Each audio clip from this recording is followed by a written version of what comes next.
Foi muito agradável.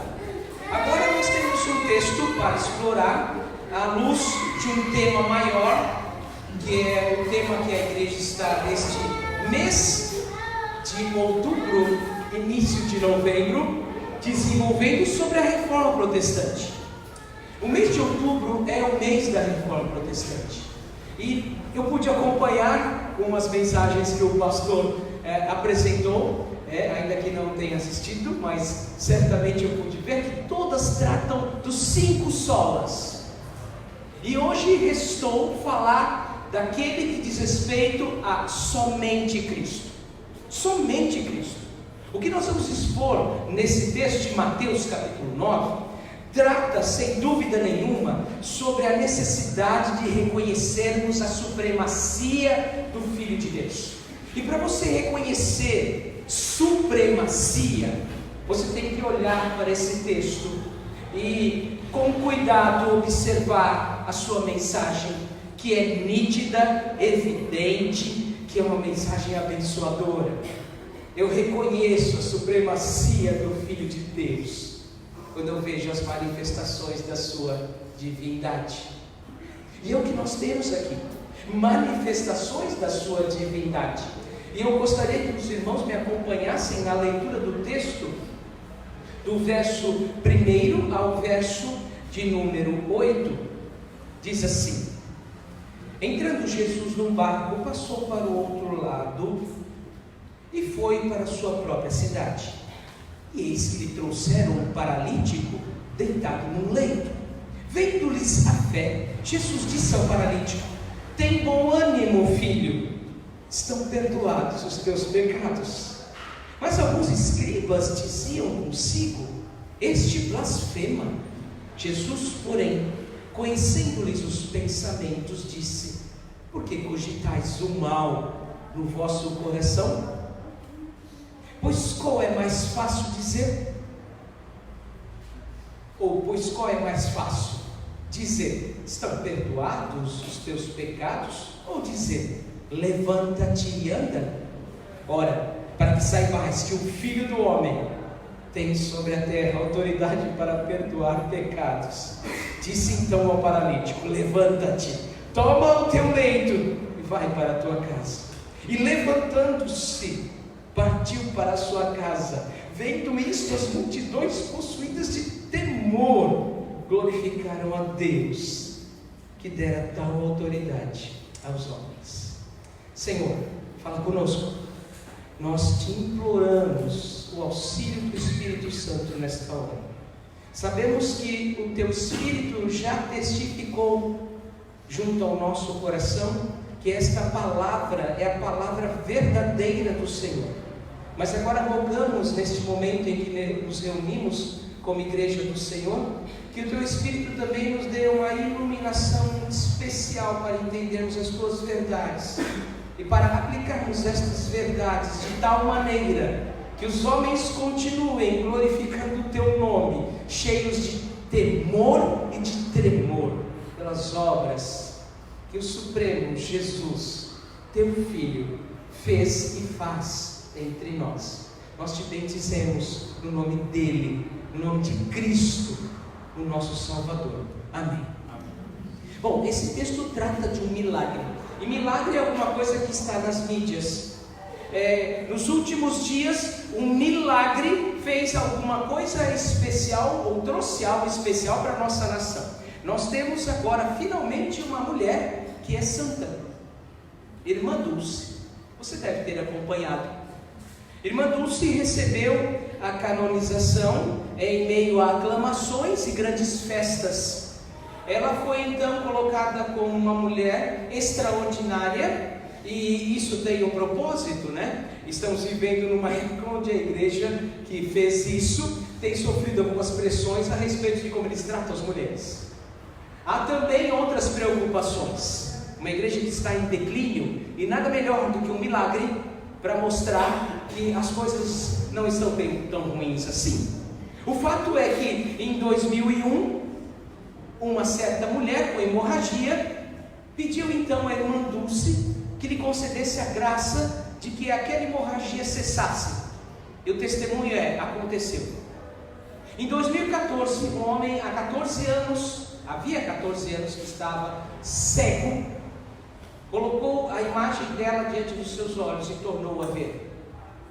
E isso foi o último momento, ou a situação final que levou à canonização desta mulher. Se você leu textos sobre o que aconteceu, se você conhece a história, se você por acaso ficou curioso para saber como é que este milagre se deu, certamente você leu muitas coisas, mas não leu nada sobre Cristo. Onde está Cristo nessa história? Aonde ele aparece? O que ele tem feito? Quem de fato foi glorificado? Quem foi exaltado? Quem foi aclamado? Quem foi colocado como o mais extraordinário de todos os seres? Quem é que foi verdadeiramente exaltado? O homem ou o Cristo, o Deus homem? Quando nós nos deparamos com situações como essa, nós temos que perguntar: quem verdadeiramente recebeu a vitória? Quem triunfou? Quem verdadeiramente foi aclamado como Todo-Poderoso? Nós estamos aqui diante de um milagre. É muito diferente do que o milagre que eu acabei de contar para vocês. Não é a mesma história, não é uma história com as mesmas qualidades, é uma história muito superior, é uma história de supremacia, é uma história do Filho de Deus que manifesta a sua divindade de uma forma singular, que convence a todos que verdadeiramente Deus é Deus, e que se tem uma coisa que nós temos que fazer nessa vida é afirmar somente Cristo. Nós estamos diante de uma situação vivida por Cristo Jesus, quando ele volta para casa, depois, ou para a casa onde habitava, o seu quartel-general, que provavelmente era a casa de Pedro, depois de realizar um grande milagre entre os gadarenos. Mateus é o autor humano desse texto. O autor verdadeiramente é o Espírito Santo de Deus, mas Mateus, também chamado de Levi, que provavelmente estava em Antioquia da Síria, escreveu esse texto com o propósito de instruir os seus compatriotas e prepará-los para a grande tarefa de pregar o Evangelho. É um texto destinado aos judeus, e isso faz toda a diferença, porque ele traz algumas coisas que Mateus, como judeu, conhecia muito bem, e algumas coisas que são essenciais para entendermos quem é o próprio Deus. Esse texto é muito bem distribuído pelo evangelista Mateus. Nesta sessão, que começa um pouco antes desse texto, nos fala sobre algo muito importante a respeito do reino de Deus, que é a sua expansão. O reino estava expandindo.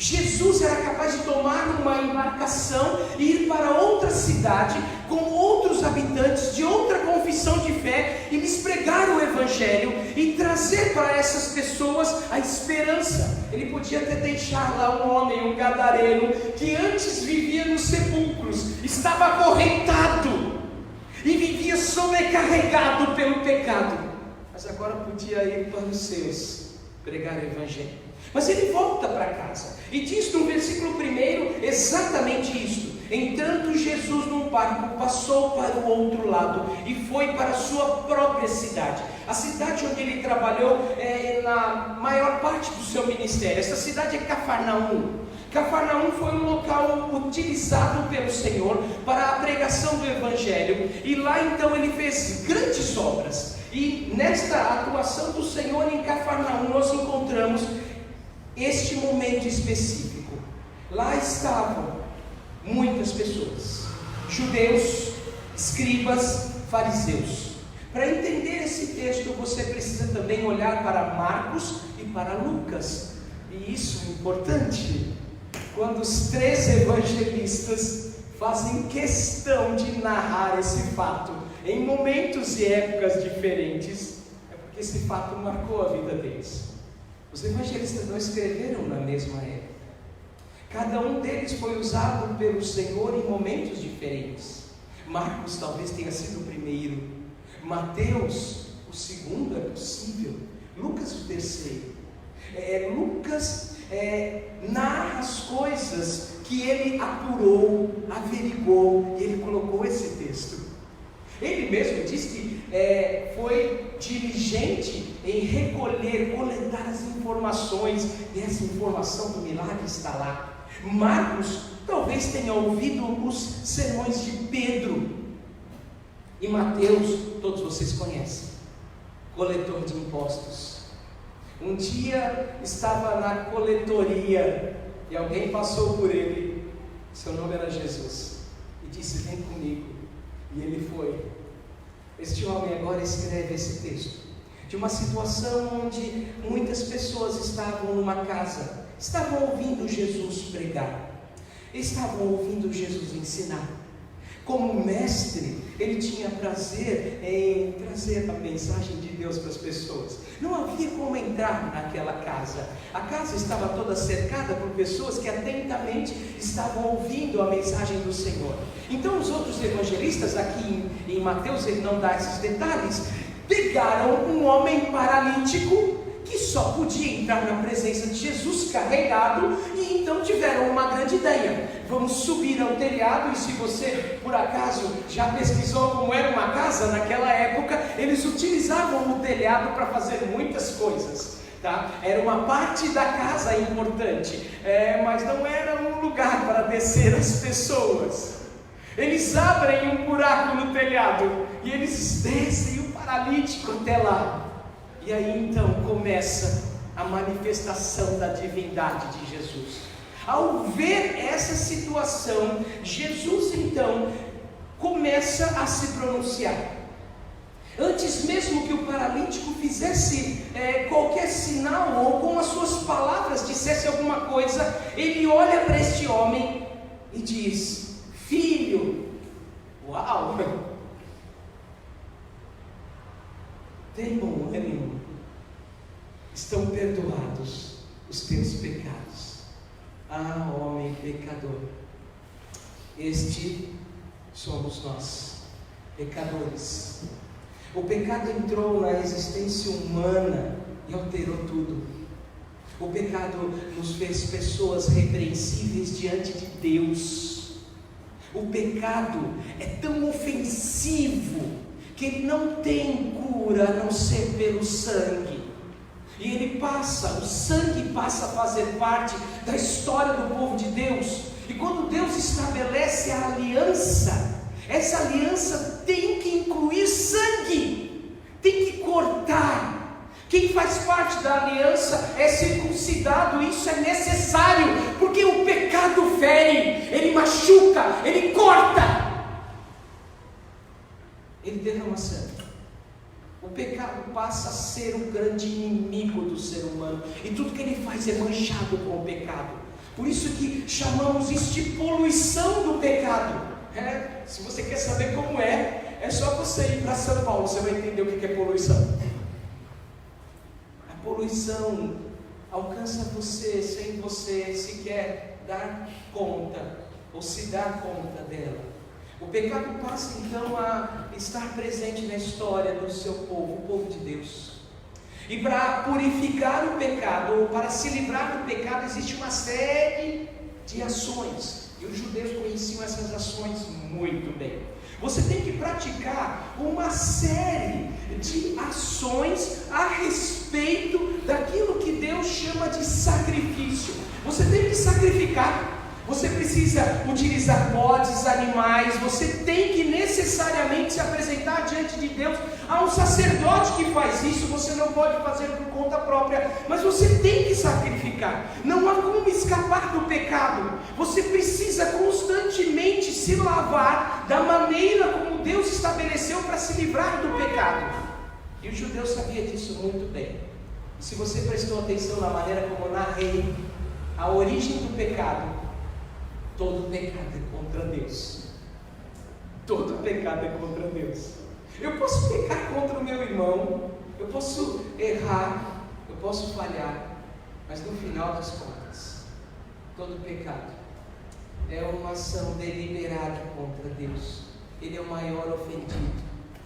E quando você sabe disso, quando você sabe que judeus estavam lá, Quando você sabe que escribas estavam lá, fariseus estavam lá, e você tem Jesus olhando para aquele homem e falando: teus pecados estão perdoados.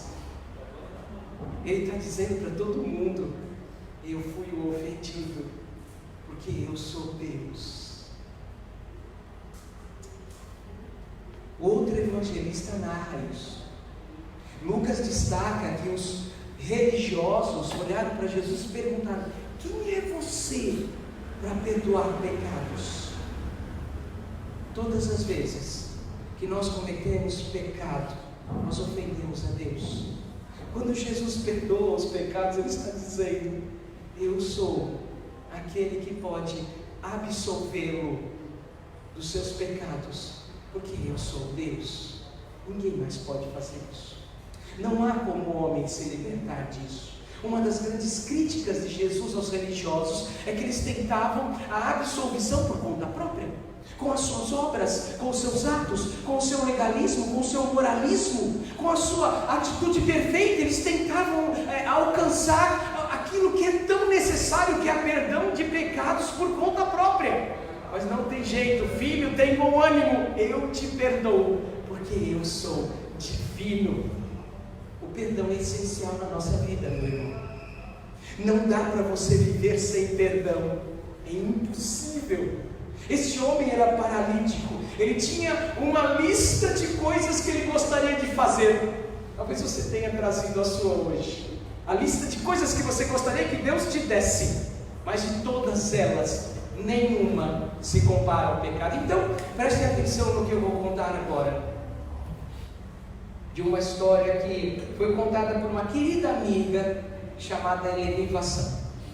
Eleni é minha colega na capelania, mas é também a mulher que mais tem atuado junto a hospitais e tem sido a mulher mais usada por Deus. Eu não tenho receio de afirmar isso, na capelania hospitalar. E ela já escreveu vários livros. Eu tenho a oportunidade de falar em muitos dos seus congressos. Um dos seus congressos, ela contou uma história que ela escreveu num dos seus livros. A história de uma jovem na ala psiquiátrica de um dos mais importantes hospitais de São Paulo. O que tentavam descobrir daquela moça não fazia sentido. Sempre chegavam a: meu Deus, por que essa moça está aqui na ala psiquiátrica? Um dia Eleni deixou um texto para aquela moça. No texto falava do Deus que perdoa. Por incrível que aquelas outras pessoas pudessem imaginar, para Eleni, sem dúvida nenhuma, Deus é um Deus de poder. A moça começou a melhorar e procurou ele e disse: olha, eu não fui honesta com a minha pós-graduação, eu plagiei o meu trabalho, e depois disso nunca mais tive paz. Mas quando eu descobri que Deus era poderoso para perdoar, eu encontrei o caminho de vida. Tudo que nós precisamos é: filho, tem bom ânimo, Deus te perdoa. Agora, o único que faz isso, o único capaz de fazer isso, tem um nome: o seu nome é Jesus Cristo. Por que Jesus é incomparável? Por que Ele é supremo? Porque Ele perdoa, porque Ele assume o nosso pecado, Ele nos substitui na cruz. Ele é Deus. Ele é 100% humano, é verdade, mas Ele é 100% divino. A segunda parte do texto nos fala de mais uma manifestação extraordinária da pessoa de Jesus, o Supremo Jesus, aquele que é divino. O texto diz para nós que Jesus conhecia os pensamentos e Ele sabia exatamente o que estava no coração. Da mesma forma, o texto nos diz que Jesus viu a fé. No verso 2 e no verso 4, nós temos claras afirmações vindas da parte de Mateus, acerca da divindade de Jesus Cristo, porque o único que pode de fato ter onisciência é o Senhor Jesus. Quem é o homem? Você já tentou conhecê-lo? Quem nós somos? Nós mesmos às vezes nos questionamos quem somos. O nosso coração às vezes prega a peça. A nossa fé, ela é frágil. Quem a conhece profundamente? Quem é capaz de examinar o seu coração? Quem pode medir o que o coração de fato é? De tal modo que um dos meus salmistas preferidos, chamado Davi, em certo momento disse: Senhor, eu tenho feito tantas coisas, e eu tenho tantos sentimentos, mas Senhor, sonda o meu coração, porque só o Senhor pode de fato alcançá-lo. Quem é que pode conhecer o coração a não ser Deus? E Davi está corretíssimo. E os fariseus religiosos sabiam disso. Ficaram irritados, porque Jesus é capaz de falar que podia ver a fé e podia ver o coração. E só quem tem onisciência pode fazer isso. E onisciência não é um atributo dos homens. Onisciência não é um atributo daqueles que são pecadores. Onisciência é um atributo de Deus. O tempo todo as Escrituras nos ensinam acerca da necessidade de submeter o nosso coração a Deus, para que Ele possa examinar e julgar. O tempo todo nós aprendemos a alimentar a nossa fé em Deus, porque não são coisas que nós temos domínio sobre elas. É só Deus que sabe verdadeiramente como é a nossa fé, qual é a qualidade da nossa fé, qual é o nosso coração. E Jesus aqui, com toda clareza, diz: vocês são malvados em seu coração. Por que Ele faz isso? Porque Ele é capaz de ler. Bom, Jesus Cristo, quando se tornou carne e osso, Ele abriu mão da sua glória. Filipenses é inconfundível a respeito disso. Ele deixou a majestade, Ele se tornou servo, mas Ele tem uma dupla natureza, meus irmãos. Ele tem a natureza divina e a natureza humana. E quando Ele queria mostrar a sua divindade, a sua natureza divina, era capaz de conhecer os corações. Você quer que Deus conheça o seu coração? Você quer que Deus saiba qual é a sua fé? Você precisa de Cristo. Então eu vou contar uma história que não pode contar para ninguém, tá? É que é uma história da Sandra, minha esposa. Quando nós nos casamos, eu era um comerciante. Tinha uma pequena empresa do ramo de combustíveis, bem pequena. E um dia eu cheguei em casa apavorado. Chamei a Sandra, nos sentamos olho no olho. Falei: tem uma coisa para te contar.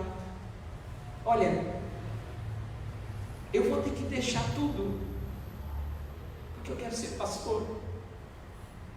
Eu tenho que deixar tudo, porque Deus me chamou para isso. Eu quero que você entenda. Bom, ela olhou nos meus olhos e falou assim: também tenho que te contar uma coisa. Eu sempre sonhei casar com o pastor. Ela guardou isso no coração, mas Deus conhecia. Ela guardou isso no lugar mais secreto, mas Deus viu. Era a sua fé guardada no lugar que ela não tinha me contado. Mas Deus sabe o que passa no nosso coração, porque Ele vê, porque Jesus é onipresente, onipotente e onisciente. Por que Jesus é divino? Por que Ele opera milagres? Porque Ele tem o poder da absolvição, porque Ele pode de fato perdoar o pecado, porque Ele é Deus. E como Deus, Ele é um ofendido, e Ele pode falar: a minha graça foi liberada, você está perdoado. Como Deus, Ele conhece o que passa no coração. E na fé, E ele sabe exatamente que aqueles homens tinham fé. E interessante no texto que ele fala, vendo-lhes. Não era só o paralítico, os amigos também tinham. E ele podia ver a fé de todos eles, porque ele tem o poder de conhecer os corações, as mentes, porque ele é Deus. E é claro, a última parte do texto só pode falar de onipotência, milagre. Disse o Senhor Jesus para que vocês saibam que o Filho do Homem, o Deus encarnado, essa expressão vem especialmente do profeta Ezequiel, foi usada para se referir à fraqueza do profeta Ezequiel. Ele mesmo usa essa expressão Filho do Homem para mostrar a sua fragilidade. E quando Jesus está empregando esta expressão, ele está dizendo para nós: me tornei frágil como todo homem é, para que na sua fragilidade eu possa assisti-lo. O Senhor fez algo por nós que nós não temos como retribuir, é impossível. Ele assumiu a nossa fraqueza, ele se tornou Filho do Homem. E para então que saibam que o Filho do Homem tem autoridade para perdoar pecados, disse ao paralítico: levanta-te, toma o teu leito. E ele foi para a sua casa. E vai para a sua casa, de fato ele foi. Quando Jesus fez isso, ele mostrou com todas as mais claras propriedades a sua divindade. Ele é um ser que recebeu de Deus autoridade para perdoar pecados? Não. Ele é o próprio Deus que pode perdoar pecados. Ele conhece o coração porque ele recebeu momentaneamente essa autoridade? Não. Ele tem autoridade porque ele é o próprio Deus. Ele pode fazer milagres porque ele de alguma forma recebeu um dom passageiro para isso? Não. Ele pode fazer milagres porque ele é o próprio Deus. E o quanto os milagres são importantes. Os judeus, escribas e fariseus que estavam lá, sabiam disso. Milagres foram usados ao longo da história para mostrar a ação de Deus. E quando as pessoas narravam os feitos de Deus, quando eram contadas as grandes maravilhas de Deus, certamente os milagres estavam lá. E os judeus sabiam que Deus era poderoso para abrir o mar vermelho, sabiam que Deus era poderoso para mandar o maná do céu, sabiam que Deus era poderoso para derrubar muralhas apenas feitas de chifres de animal. Sabiam que Deus era poderoso para todas essas coisas. Eles conheciam os milagres e eles sabiam exatamente que os milagres tinham um propósito: glorificar o Senhor, mostrar a sua majestade, o seu poder, o seu domínio sobre a terra. Quando Jesus revela também poder para curar um paralítico, não há dúvida nenhuma, ele é o Filho de Deus, onipotente, ele é o próprio Deus. Os fariseus, escribas que viram isso, duvidaram. Faraó também viu grandes sinais e duvidou. O milagre só faz sentido quando ele traz arrependimento. Aliás, esse é o grande propósito do milagre.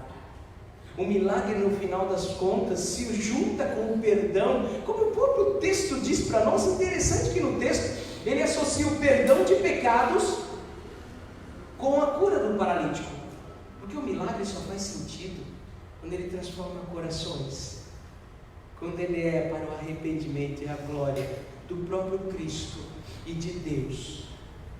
Nos anos 70 nasceu meu irmão. Ele nasceu em 73. Uma época difícil em São Paulo. Uma epidemia de meningite ceifava a vida de milhares de crianças. Minha mãe estava numa igreja e ela ouviu Deus falar com ela: leva o menino para o hospital porque ele está doente. E ela foi. E ela chegou no hospital, o médico falou: ele não tem nada. Ela disse: faz o exame, porque ele está com meningite. ele estava com meningite. Por ser tão precoce o diagnóstico, meu irmão hoje é o mais inteligente de casa. É uma pessoa extraordinária. Não existe uma sequela sequer. Meus pais ficaram longe dele 3 meses. Você tem ideia do que é isso? Mas ele está bem e curado, porque Deus é o Deus de milagres. Meu irmão, será que Jesus é supremo? Esse texto nos diz que sim. A Bíblia nos diz que ninguém pode ser comparado à supremacia de Cristo. A supremacia de Cristo, ela é de tal modo percebida na Escritura, que fica claro para nós. O seu poder de perdoar pecados, ninguém mais pode fazer isso. Ninguém. Fica clara a supremacia de Cristo quando você vê nele onisciência, som dos corações, vê o que ninguém mais é capaz de ver. É capaz de alcançar, inclusive, o termômetro da fé. A supremacia de Cristo é vista na sua onipotência. Ele simplesmente, de maneira imediata, sem nenhum meio, ele pode dizer para alguém: levanta e anda. Pode dizer para alguém: você está curado. E isso acontece. Este é o nosso Salvador. E essas verdades anunciadas em Cristo têm que nos trazer uma nova compreensão do que nós experimentamos. Nós vivemos num mundo onde, como as notícias que eu narrei para vocês no início desta preleção, estão presentes. Um mundo que costuma falar de milagres, um mundo que costuma falar de pessoas, de situações, de instituições, mas que se esquece de Cristo. Um mundo que fala de tantas coisas, mas não dá glória a Cristo. Cristo é apenas um apêndice. Ele faz parte dessa história, mas nunca foi o centro. Não é isso que deve acontecer entre nós. Irmão, Cristo tem que ser o centro da sua vida. Quando você chegou aqui nesta noite, o que é que você veio procurar? Se você se encontrou com Cristo, meu irmão, você também se encontrou com o perdão e você precisa dele. Eu preciso de perdão. Eu preciso saber que Deus me perdoou das minhas falhas, porque eu cometo muitos erros. E quando você não compreende o que é o perdão, quando você não entende o que Deus fez por você, o pecado te esmaga. Alguém escreveu nas Escrituras que os seus ossos estavam sendo esmagados, que ele envelhecia porque ele não tinha confessado os seus pecados. Este homem era Davi, o mesmo que matou Golias. Era um homem que estava sendo moído por causa do pecado. Muito bem, você que entrou aqui nessa noite, você está pronto para receber o perdão de Jesus? Você está pronto para entender que Ele olha para você mais uma vez e diz: meu filho, tem bom ânimo, teus pecados estão perdoados. O mundo não perdoa. Se você faz algo aqui você paga. Se você erra, está fora. Você não pode falhar. Nosso tempo é o tempo do perfeccionismo. E as Escrituras que abrem os nossos olhos para o mundo de perdão. É a Escritura Sagrada, é a palavra do Salvador que nos diz: temos que perdoar e receber perdão. E esta é uma verdade essencial para o cristianismo. No cristianismo nós perdoamos e somos perdoados. Se nesses dias eu falei sobre família, então me permitam uma aplicação. Como uma família pode existir sem perdão? Agora amplia isso. Como é que a família da fé pode existir sem perdão? Eu espero que você tenha entrado aqui nessa noite para receber perdão de Jesus. Mas eu espero também que você tenha entrado aqui nessa noite com a disposição para que Deus conheça o seu coração. A gente estamos vivendo tempos onde nós somos cercados cada vez mais por mentiras. O que eu faço é problema meu, eu cuido da minha vida, eu sou dono do meu nariz, ninguém tem nada a ver com isso, ok? é assim. Nós temos que abrir o nosso coração, deixar Deus examiná-lo.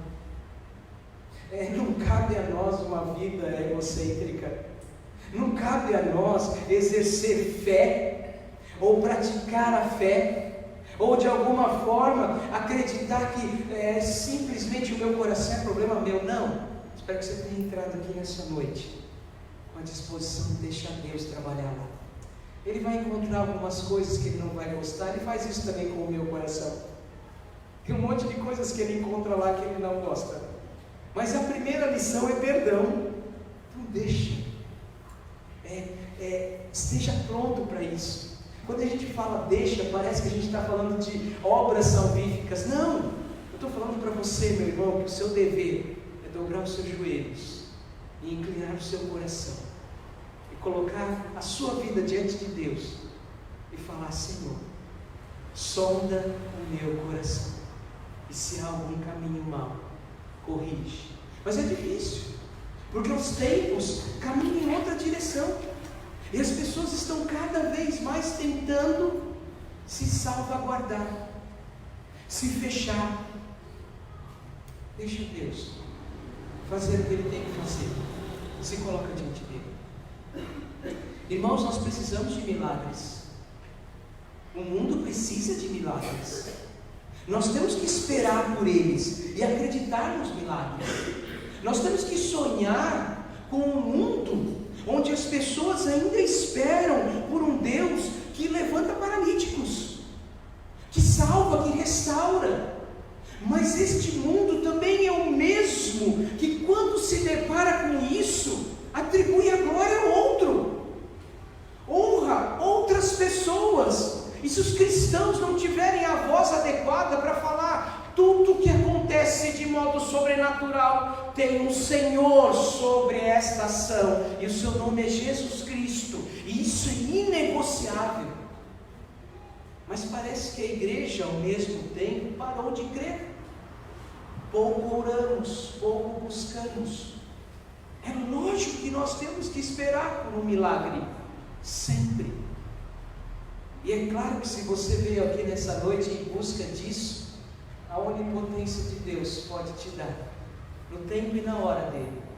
Mas Ele tem poder para operar milagres.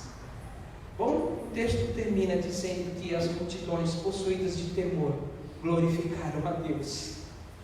Foi isso que os nossos irmãos da Reforma fizeram. Eles chamaram isso de corandeu.